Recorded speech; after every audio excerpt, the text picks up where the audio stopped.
नमस्कार, आप देख रहे हैं मानसिकता न्यूज और आपके साथ मैं हूं सौरभ दुबे। लगातार आपको मिल्कीपुर उपचुनाव की हम कवरेज दिखा रहे हैं। ग्राउंड जीरो से लगातार आपको कवरेज दिखा रहे हैं। लोग क्या कह रहे हैं वो आपको हम दिखा रहे हैं। कहीं पर समाजवादी पार्टी भारी दिखाई देती है, तो कहीं पर भारतीय जनता पार्टी, कहीं पर बसपा। अलग अलग जगहों पर अलग अलग समीकरण देखने को मिलते हैं। यहाँ पर कांग्रेस पार्टी का एक कार्यक्रम है और यहाँ पर कांग्रेस पार्टी के कुछ कार्यकर्ता मौजूद हैं। इनसे भी बातचीत करेंगे और जानेंगे कि आखिर इनके मन में क्या चल रहा है। आखिर कांग्रेस पार्टी का कार्यकर्ता इस बार क्या सोच रहा है। क्या नाम है आपका? दिलीप रावत नाम है। यहाँ पर उपचुनाव होना है। लोकसभा चुनाव के दौरान इंडिया अलायंस था, समाजवादी पार्टी और कांग्रेस का, तो मिलकर चुनाव लड़े थे। तो सबसे पहले तो हम जानना चाहेंगे कि अगर मिलकर चुनाव लड़ा जाए तो ज्यादा बढ़िया या अलग अलग? मिलकर लड़ा जाए। मिलकर लड़ा जाए। यहाँ कारण क्या आप लोग जीत पाएंगे? मिलकर लड़ेंगे श्योर जीतेंगे। जीतेंगे। भाजपा के लोग कहते हैं कि वो सपना भूल जाएं जो अयोध्या वाला था, मतलब अयोध्या में जो हुआ वो भूल जाएं। इस बार मिल्कीपुर में वो होगा नहीं और इस बार अयोध्या की हार का बदला लेंगे। यही चीज तो भाजपा वाले पहले भी कहते थे। जो लोकसभा में हुआ वही इसमें भी होगा। ये कह रहे हैं जो लोकसभा में हुआ वही इस उपचुनाव में भी होगा। आपको क्या लग रहा है? हमको ही लग रहा है कि कांग्रेस पार्टी यहाँ दमदारी से लड़ेगी और चुनाव जीतेगी। अगर गठबंधन होता है तब भी जीतेगी, नहीं गठबंधन होता तब भी जीतेगी। गठबंधन होने के आसार हैं? हाँ, आसार तो हैं, बातचीत चल रही है। हमको कांग्रेस को अगर सीट मिल्कीपुर मिली तो मिल्कीपुर विधानसभा से चुनाव कांग्रेस पार्टी दमदारी से लड़ेगी और चुनाव जीतेगी। माना जा रहा है कि हरियाणा में चुनाव हुए, वहां पर अलायंस आपका नहीं चला। तो उसके अलावा कश्मीर में चुनाव हुए, वहां भी नहीं चला। और ऐसे में यहाँ पर समाजवादी पार्टी अपने आप को ज्यादा मजबूत मानती है। तो विधानसभा चुनाव में कहा यह भी जा रहा है, कुछ लोग कहते हैं कि यहाँ पर 10 की 10 सीटें पर समाजवादी पार्टी चुनाव लड़ेगी, कांग्रेस को एक भी सीट देने वाली नहीं है। नहीं देने वाली, तो हम 200 सीट पर कांग्रेस पार्टी चुनाव लड़ेगी और जीतेगी। हरियाणा में भी हमारी सरकार बनने जा रही है और जम्मू कश्मीर में भी बनेगी। हाँ, तो ऐसे में आप लोग प्रचार कैसे करेंगे? उस साथी के खिलाफ कैसे प्रचार करेंगे जिसके लिए आप लोगों ने लोकसभा चुनाव में प्रचार किया था? हम लोग मिल के चुनाव लड़े थे, लेकिन जब पार्टी का हाई कमान का जो आदेश होगा वही हम लोग मानेंगे। हाई कमान का आदेश नहीं होगा, गठबंधन नहीं होगा, तो हम कांग्रेस पार्टी सभी 10 सीट पर चुनाव लड़ेगी। जी। अगर हाईकमान का आदेश नहीं होता, ये कह रहे यानी गठबंधन नहीं होता है, तो कांग्रेस पार्टी 10 की 10 सीटों पर चुनाव लड़ेगी। बहरहाल कार्यकर्ता है, नेता तो है नहीं, लेकिन इनकी जो सोच है वो अपनी सोच जाहिर करते हैं। इनसे भी बातचीत करते हैं। क्या नाम हुआ? राजदेव वर्मा, जिला अध्यक्ष पिछड़ा वर्ग कांग्रेस अयोध्या। जिला अध्यक्ष है। क्या लग रहा है मिल्कीपुर का रण कौन जीतेगा? मिल्कीपुर का रण हम लोग जीतेंगे। आप लोग जीतेंगे। भाजपा वाले कहते हैं कि अयोध्या भूल जाए। भाजपा वो दिन भूल जाए जो उनको 14 में मिला था और 19 में मिला था और 17 में मिला था। खुद भाजपा वो दिन भूल जाए। कहते हैं आपका वो लॉलीपॉप नहीं चलने वाला, 50-100 वाला खटाखट जनता मांग रही है, लेकिन कहाँ मिल रहा? नहीं, लालीपाप तो उनका नहीं चला। 400 पार कहाँ गया? 400 पार तो गायब हो गया ना। तो इस बार 10 भी गायब हो जाएगा, जिस तरह से 400 पार गायब हुआ। आप 400 की बात कर रहे हैं, तो ऐसे में कुछ लोग कहते हैं, जैसे हम जाते हैं लोगों से बातचीत करते हैं, ग्राउंड जीरो पर है, तो 400 की बात कुछ लोग करते हैं कि जो आप कह रहे हैं वही कहते हैं। लेकिन कुछ लोग ये भी कहते हैं, जो भाजपा के लोग होते हैं, हमने पिछली बार 400 की बात की थी, लेकिन इस बार समाजवादी पार्टी से अवधेश प्रसाद 50,000 की बात कर रहे हैं। तो यानी कि कहानी फिर से वही दोहराई जाने वाली है। हमने कहा था हम चुनाव हार गए और ये कह रहे हैं तो इस बार ये हारेंगे। नहीं, हम ये थोड़ी कह रहे हैं। हम ये कह रहे हैं रण हम जीतेंगे। क्यों जीतेंगे? अयोध्या 50,000 से चुनाव जीतेंगे। यहाँ सुनिए, हम बताते हैं। जो अयोध्या ही नहीं, पूरे देश में जो लालीपाप चलाया बीजेपी वालों ने, उसको अब जनता समझ गई है कि ये सारा का सारा लालीपाप है। कोई विकास हुआ नहीं देश में, केवल लालीपाप, केवल प्रचार हुआ। अब वो चीज जनता समझ गई है और उसका उदाहरण इस बार जनता ने लोकसभा के चुनाव में दिखा दिया है, विधानसभा के उपचुनाव में भी दिखा देगी। सूबे के मुख्यमंत्री हैं योगी आदित्यनाथ, वो कहते हैं बटोगे तो कटोगे। क्या कहेंगे आप? क्या चीज? बटोगे तो कटोगे। यहाँ कौन बट रहा है? यहाँ तो हिंदू एक है, हिंदू मुस्लिम एक है। हर कोई एक साथ बैठ के चाय, चौराहे पर बैठ के चाय पीता है। हर कोई एक साथ बैठ के चर्चा करता है।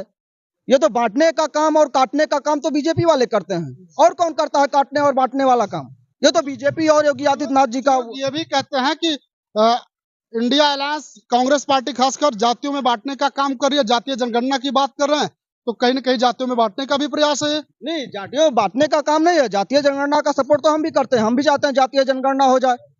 ये फर्जी तौर पर आंकड़े जो दिखाते हैं, सभी विधानसभाएं ये बाहुल वो बाहुल, यहाँ पर ये चीज इतनी ज्यादा संख्या, ये फर्जी जो आंकड़ेबाजी दिखाते हैं, आंकड़ेबाजी क्यों पेश नहीं करना चाहते?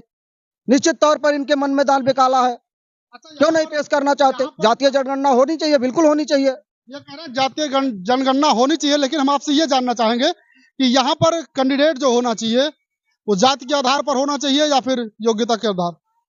योग्यता के आधार पर होना चाहिए, क्यों जाति के आधार पर होगा? कैंडिडेट तो योग्यता के आधार पर होना चाहिए। उसको पार्लियामेंट जाना है, उसको संविधान निर्माण करना है, उसको और सारी नीति निर्धारण करना है, तो वो तो योग्यता के आधार पर होना चाहिए। योग्य कौन है फिर? योग्य कौन है?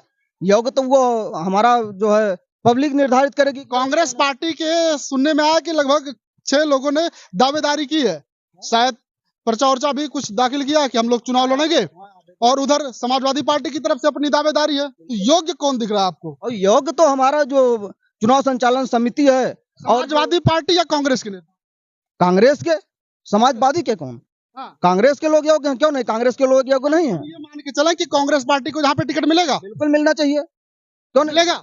मिलना चाहिए। मिलेगा नहीं मिलेगा वो हाईकमान तय करेगा ना, ये हम थोड़ी तय कर पाएंगे, ये हमारी औकात नहीं है। नहीं, फिर भी कार्यकर्ता क्या चाह रहा है? कार्यकर्ता तो चाह रहा है कि कांग्रेस को ये सीट मिले, कांग्रेस ये चुनाव लड़े। तो वहीं कुछ लोग ये भी कहते हैं कि हरियाणा में चुनाव हुआ, आपने अलायंस किनारे कर दिया, समाजवादी पार्टी को तवज्जो ही नहीं दी, तो ऐसे में अखिलेश यादव काहे को तवज्जो देंगे यहाँ पे?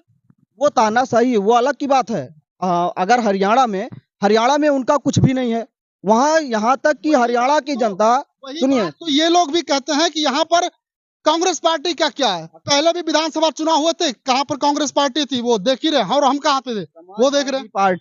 समाजवादी पार्टी को, माननीय अखिलेश यादव जी को मैं ये चेताना चाहता हूँ, जब से समाजवादी पार्टी बनी, जितने भी बार मुख्यमंत्री और यहाँ के सरकार में रहे समाजवादी लोग, आज तक किसी भी समय 37 सीट लोकसभा की जीत कर नहीं आई। जब कांग्रेस इनके साथ आई, तब आज इनकी सीट 37 आई। ये कांग्रेस की देन है, ये समाजवादी की देन नहीं है। जो 37 सीटें जीतकर समाजवादी पार्टी है, ये कांग्रेस की देन है, बिल्कुल कांग्रेस की देन है। समाजवादी पार्टी के लोग ये भी कहते हैं, कुछ लोग कहते हैं कि कांग्रेस जिस स्थिति में आज है, इससे पहले भी लोकसभा का चुनाव लड़े थे, 2014 का भी लड़े थे, 2019 का भी चुनाव लड़े थे, परिणाम क्या था वो सबके सामने है, और जब हम साथ आए परिणाम बदल गए। आपको 2009 का परिणाम बताना चाहूंगा। 2009 में जब अलायंस की बात चल रही थी कांग्रेस के साथ समाजवादी पार्टी की, माननीय मुलायम सिंह यादव जी से, माननीय मुलायम सिंह यादव जी 9 सीट देने के लिए राजी थे, इससे ज्यादा देने के लिए तैयार नहीं थे, और हमने केवल 54 सीटों पर चुनाव लड़ा था और 22 सीट जीत कर आया। ये कांग्रेस की राजनीति है, ये समाजवादी लोग नहीं समझते हैं। क्या माना जाए, ये गठबंधन टूट रहा है? गठबंधन टूटे या न टूटे, ये हाईकमान का निर्णय है, ये मेरा निर्णय नहीं है। फिलहाल मिल्कीपुर का चुनाव कांग्रेस को लड़ना चाहिए, ये सीट कांग्रेस के खाते में आनी चाहिए। कांग्रेस का पुराना मैदान रहा है, यहाँ कांग्रेस को सीट। जी ने क्या संदेश दिया आज? पुनिया जी ने क्या संदेश? पुनिया जी ने स्पष्ट संदेश दिया है कि मिल्कीपुर हम लोग लड़ेंगे, बिल्कुल लड़ेंगे। कांग्रेस पार्टी के कार्यकर्ताओं के अंदर जोश भरने आए थे और ये बताने आए थे कि सीट कांग्रेस के खाते में जा सकती है। बिल्कुल बिल्कुल, और 16 तारीख को जो हमारी मीटिंग रैली होने वाली है, इसमें हम अपनी ताकत का एहसास समाजवादियों को दिखा देंगे कि हम मिल्कीपुर लड़ने लायक हैं। चलिए, ये कह रहे हैं कि समाजवादी पार्टी के जो लोग हैं समाजवादियों को हम दिखाएंगे, 16 तारीख को अपना दमखम दिखाएंगे कि आखिर कितनी मजबूती के साथ हम यहाँ पर चुनाव लड़ सकते हैं। लेकिन भगवाधारी मौजूद है, भगवे की सरकार कहते हैं। भगवाधारी इस बार किसके साथ है? हम तो कांग्रेस के साथ है। हमें भगवाधारी हैं आप? हाँ, भगवाधारी नहीं है हम संत है के हैं। हाँ, हम भगवाधारी ऐसे झूठे सरकार के साथ मैं नहीं रहता। हाँ। जो कहता है कि ये करूंगा वो नहीं करता, बल्कि उसका वो अपोजिट काम करता है। हाँ, इसलिए मैं कि संत समाज हमारे साथ है। कोई नहीं है। संत समाज होता तो अयोध्या से ये क्यों हार जाते। हाँ, कहते हैं 8500 के चक्कर में 8500 के चक्कर में जनता थोड़ा सा इधर से उधर हो गई, लेकिन इस बार इनके लॉलीपॉप में नहीं फंसेगी। इनके लॉलीपॉप में हम लोग आने वाले नहीं हैं। हाँ, कहते हैं वो खटाखट का चक्कर था कि लोग चले गए, इस बार नहीं चलेगा। इस समय वो भी जाएंगे। हाँ, विधानसभा में भी जाएंगे।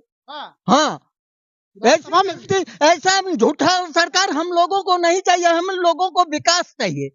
विकास, हाँ विकास नहीं हो रहा है। मिल्कीपुर विधानसभा में क्या विकास किया? यहाँ से विधायक तो अवधेश प्रसाद थे 2.5 साल, तो यानी कि अवधेश प्रसाद के विकास को भी नकार रहे हैं। तो वो भी जा रहे हैं, विकास तो कोई नहीं किया तो जाएंगे क्यों नहीं? हाँ, यानी कि इंडिया अलायंस जो था, कहीं न कहीं कार्यकर्ताओं से बातचीत करने के बाद ये लग रहा है कि हो सकता हो कि बिखराव देखने को मिल जाए, क्योंकि अवधेश प्रसाद का भी विरोध देखने को मिल रहा है इंडिया अलायंस के अंतर्गत। ऐसे में अवधेश प्रसाद के बेटे अजित प्रसाद की चर्चा है, कहा जा रहा है कि उनको टिकट मिलेगा। उनको टिकट मिलेगा नहीं, उनके ऊपर तो केस लागू हो गया। ऐसे भ्रष्टाचारी को टिकट मिलेगा? नहीं मिलेगा, नहीं मिलेगा। हाँ, मिलेगा किसे फिर? मिलेगा कांग्रेस को। हाँ, पाएगी यहाँ। हाँ जीत जाएगी। अवधेश प्रसाद कहते हैं कि हम लड़ेंगे चुनाव, 50,000 से चुनाव जीतेंगे। मुंह से कहने से कोई जीतता है? काम करने से जीतता है। हाँ, काम नहीं किया अवधेश प्रसाद, कोई काम नहीं किया। बता दें, संसद भी रहे, विधायक भी रहे, क्या काम किया? के पर भी सांसद हो। हाँ, क्या काम किया? बताइए, वो हमें बताएं कि क्या काम किया है। काम नहीं किए, कुछ काम नहीं किया। काहे दावा ठोक रहे 50,000? ठोकने दो, मुंह से तो सभी लोग कहते हैं हम राजा हैं, लेकिन जब पब्लिक उसकी राजा बनाएगा तब राजा बनेंगे कि वैसे? बात की आपने तो याद आ गया, अखिलेश यादव ने अवधेश प्रसाद को यहाँ का राजा बताया। अयोध्या का राजा आप किसे मानते हैं? राजा अवधेश नहीं है। कौन है राजा? राजा कांग्रेस है। ये बताइए कि पहले के जब राजा, हाँ कांग्रेस राजा, कांग्रेस राजा, उसी के बदौलत ये संसद जीते हैं। नहीं तो इनका पता लग जाता कि हाँ कितनी सीट मुझे मिली है। तो कान खोल कर सुन लीजिए, समाजवादी पार्टी के जो लोग हैं, दादा स्पष्ट कह रहे हैं अगर जीते हो तो हमारी बदौलत जीते हो, नहीं तो पता लग जाता कि आप कहाँ हो। सही है? हाँ बिल्कुल सही है। दादा भी कुछ कहेंगे, क्या कहेंगे?